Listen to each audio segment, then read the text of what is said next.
Dr. Tom Sannicandro is the director of the Institute for Community Inclusion. He's been a legislator, he's an attorney, he's a parent of a child with special needs. So thrilled to welcome Tom to our place here today.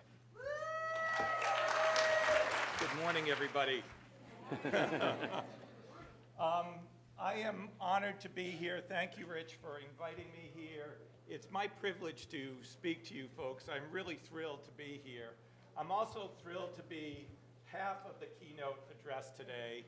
The other half is my former colleague from the State House and my longtime friend, Melissa Riley, who is going to be sharing the stage with you.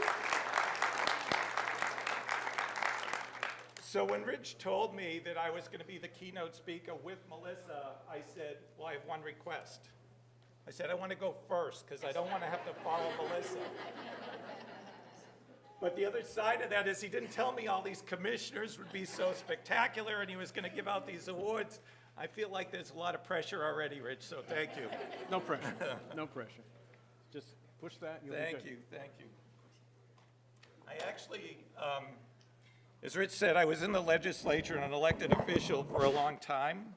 But I never really quite got the hang of this speech thing. So I have a prepared speech, and hopefully I've got everything in order here. Really, this is my honor to speak to you folks today. And I was thrilled to see when that question was asked, how many were first-time people here? As I was preparing for this speech, I spent a lot of time thinking, you know, there's so many things I want to tell folks about the area of disability, disability policy, empowerment, how do we move ahead. I try to think of what is the most important message that I want to give. And that's what I'm going to try to do today, and we'll see how that goes. One of the reasons why I was excited to be asked to speak today is, as Rich said, I'm the parent. I have a 33-year-old son who has Down syndrome. And in the very early days, after my son was born, when my wife and I were trying to figure out the path ahead, we had a lot of folks that helped us. We went to a lot of conferences like this. We heard from a lot of speakers that really began to shape the way I thought about our path forward and the path forward for my son. Among them, actually, is Rich Robinson, who's been doing this work for quite a while and very impressive. So thank you for all your work, Rich.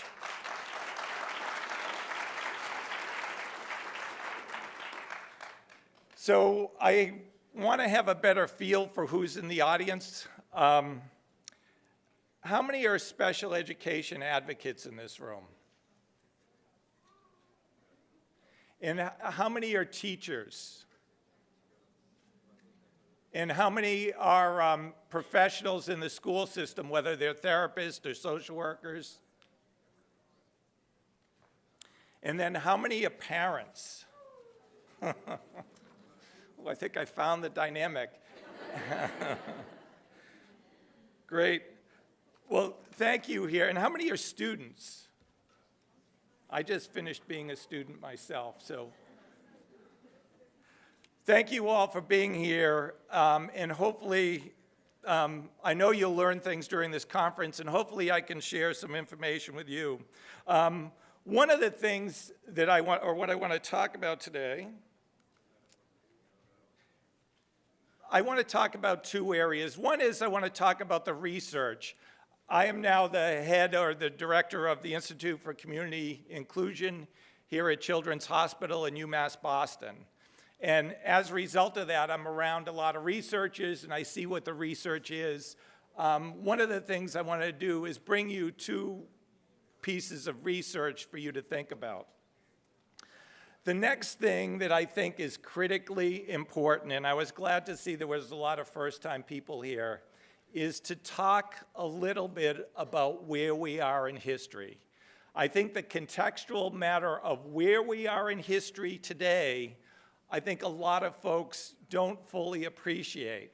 And I think it's important for us to appreciate that point in history where we are so that we can understand better how to move forward. First, let's talk about the research. Like I said, I've had the privilege to work and study with some of the best disability researchers in the country, if not in the world. Many of you are probably familiar with the Developmental Evaluation Clinic or the Down Syndrome Clinic at Children's Hospital. Yes, that's part of the Institute for Community Inclusion, and we have Angela Lombardo here as well, who heads up that for the Institute for Community Inclusion. We also do cutting-edge research in the area of employment for people with disabilities. We do that work in every state in the country, as well as 11 other countries. And many of you have probably heard of Think College. How many have heard of Think College? Good, because now I have something to tell you. Yes, some of you know about that. Think College helps create programs, inclusive programs, for students with intellectual disabilities to attend colleges and universities all across the country. We are the lead in that area.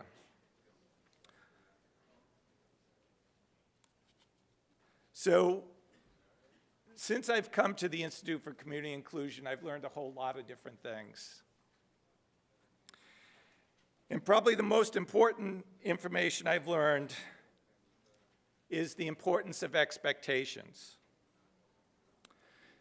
I remember as a father of a young son with Down syndrome, bringing him to a hospital in Boston right after his birth, and this was in the mid-'80s, to find out what this Down syndrome thing was all about.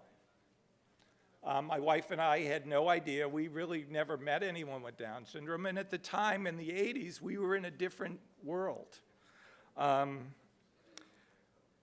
We met with a specialist, a pediatrician in Boston, who was supposedly one of the most renowned. All I remember from that visit is her explanation of all the things my son would not do.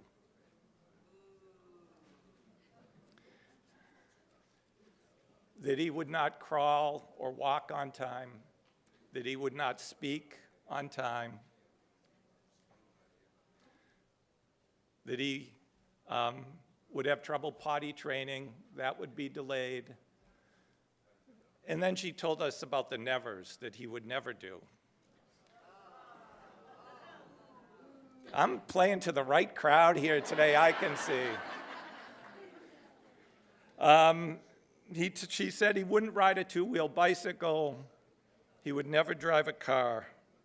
The entire focus of the visit was this deficit, all the problems and all the things my son would not do.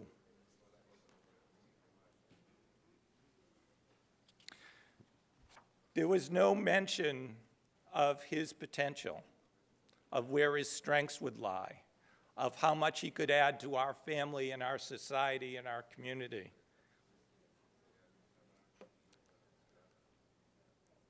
The other part of this is that she was wrong about a lot of the things that she said, which sort of began us questioning the validity of anything she had said.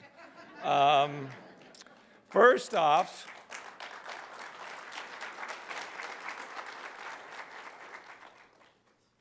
my son did potty train at the appropriate age, which I'm glad he's not here to hear this. But my wife and I were very happy with that as well.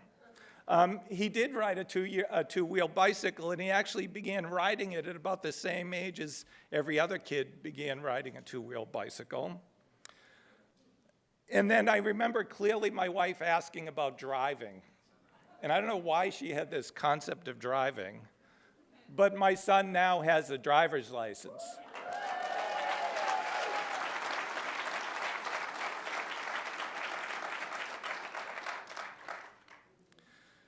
So one of the areas we research and we talk about, and has become clear to me over this last year that I've worked for the Institute, is this importance of expectations.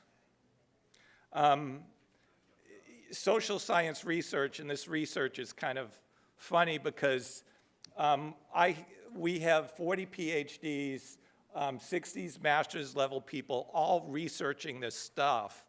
And a lot of things they come up with is exactly what everybody in this room would tell us anyway.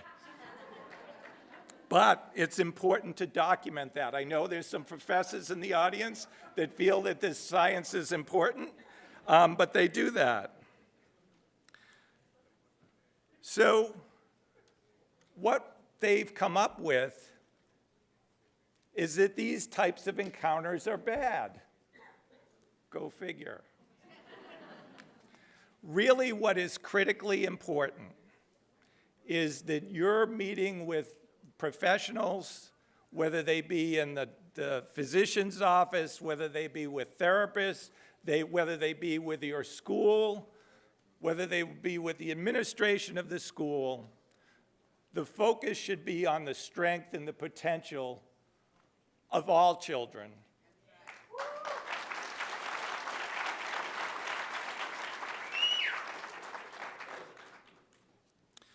We need to have high expectations of our children, in ourselves, in our community.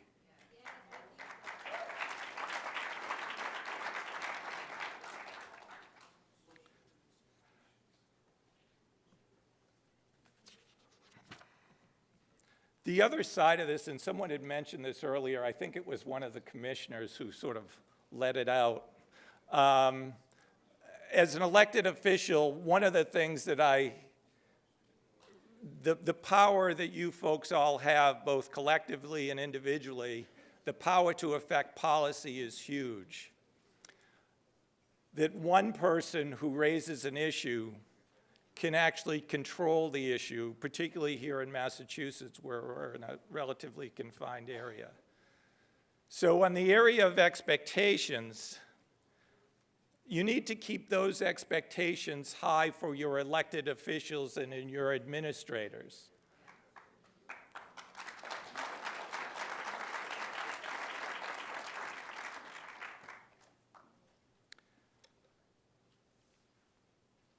You need to expect that, and you need to demand that.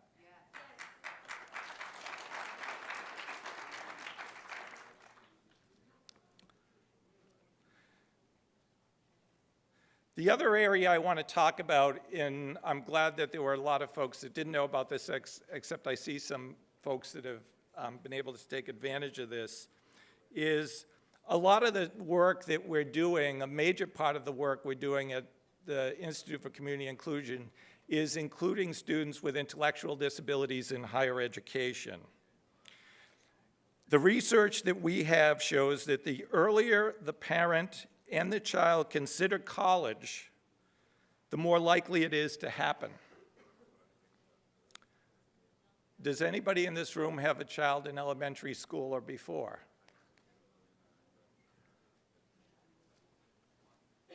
You need to consider college and life and a career for your children.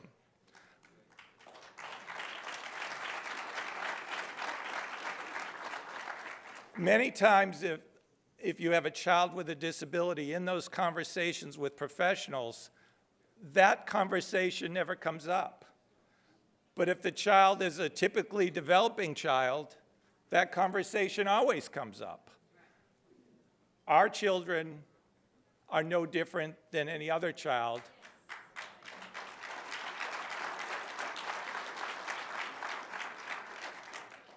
And will have the same career opportunities as everyone else.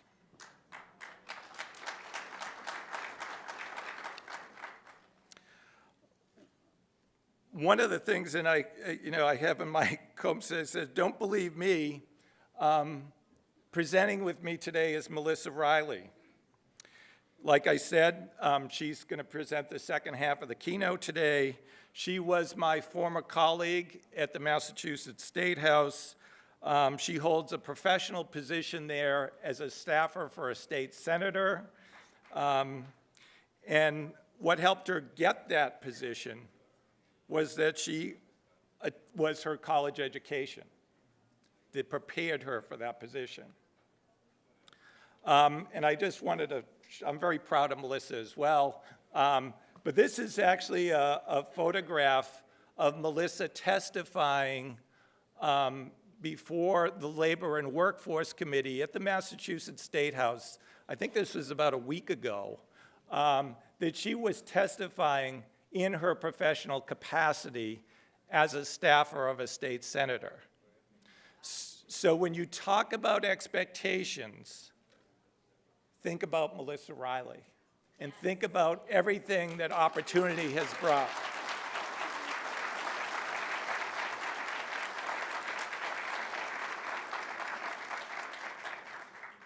The next area of research that's come out is not particularly from us at the Institute for Community Inclusion.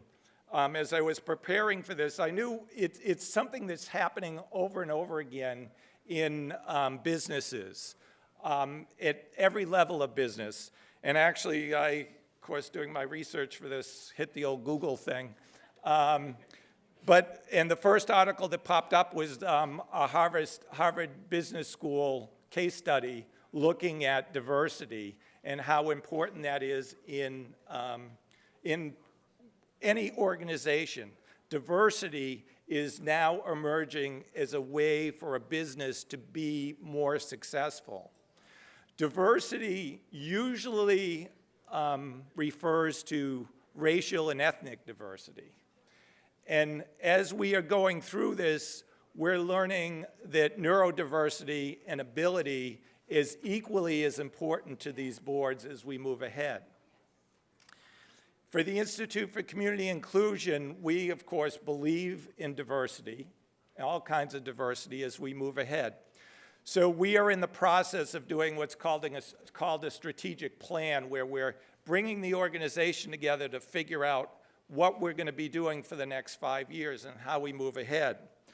As we were looking at assembling a steering committee, a small group of folks to help us work through this, one of the issues was the issue of diversity. We have a woman who's on that steering committee who has an intellectual disability. And in the first meeting of the steering committee, as we're moving ahead with a consultant, she raised her voice and said, and began talking about the importance of plain language. As when we're moving ahead, she said, you absolutely need to make sure everything is in plain language so people can understand it. And being the new guy in the room, I absolutely agreed with her because I don't know half the time what they're talking about there. But it was her impact and input that is going to change the way our organization moves ahead in the future. And it's going to make us a much stronger organization. And I just need to, now I need to sort of shift gears a little bit. These is all related, but I just feel like I have to give so much information, I really want to do it. One of the issues that we have, and Rich started with this today, which I was really glad for, is to talk about education. And I believe the commissioner brought this up as well. Talking about human rights. Education is a civil right.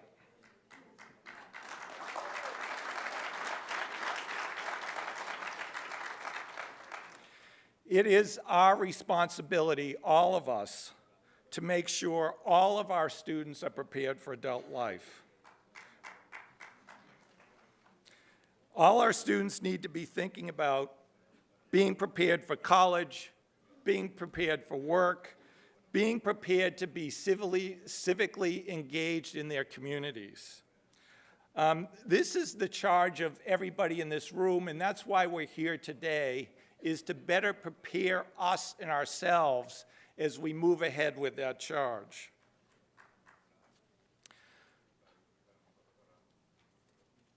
One of the challenges, and I know there's lots of parents, lots of first-timers here, like Rich said, I practice in the area of special education law for about 17 years.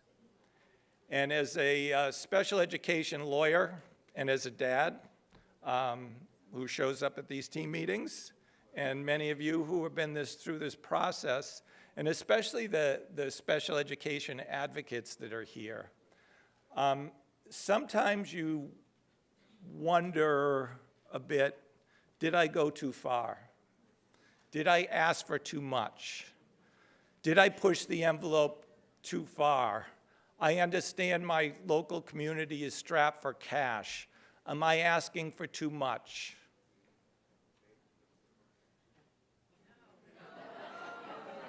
No.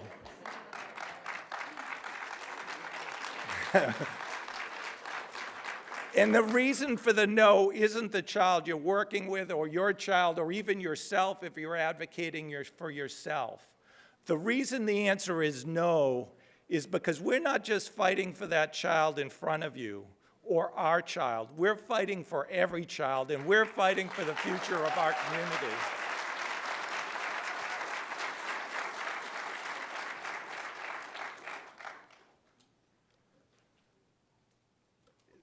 The challenge is, and this is the history part, which sort of people blur over a bit, but I think it's important to talk about.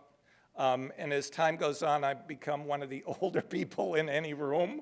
And I think it's important for us to share that history because it's really pretty rapid where we are. I can start in Roman times, but it's usually not well received. So I'm only going to start in colonial times. Perfect. I've got 5 minutes to wrap this up.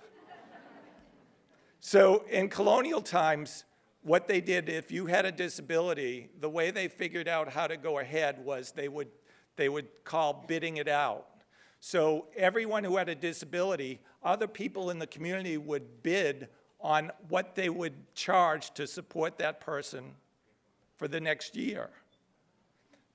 The challenge was that the bid out always went to the lowest bidder. The reason why I bring that up today is we move into the budget process, and we're not completely through the budget process yet in Massachusetts, is that a lot of the mentality about bidding out still exists today. Special education, disability services are somehow put backwards. And if you've ever been to a local school committee meeting or a selectmen's meeting or a town meeting member, there gets to be the question of why are we paying all that money for those kids? That comes from the same bidding out. Quickly moving through, we had institutions that we created in this country during the Industrial Revolution that existed and still exist here in Massachusetts, not used the same way. But it was a point to segregate folks from society.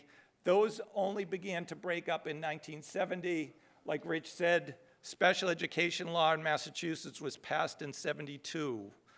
A few of us in this room were around in '72, in school or out of school already in '72. So it hasn't been that long that we've been fighting for these rights. Segregation, in this, I think one of the things to remember is that prior to special education law, there was no right to an education at all for an individual with a disability.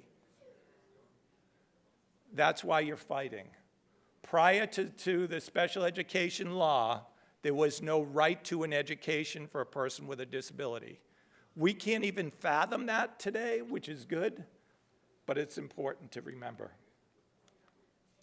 The world has changed dramatically because of education, and partially because of the special education law. We now have 3 generations of students who needed special education services, who have been educated with their typically developing peers. That has changed the world. I saw at the State House, and we continue to see, advocacy by people with disabilities and intellectual disabilities coming before us and changing the law. The Real Lives Bill,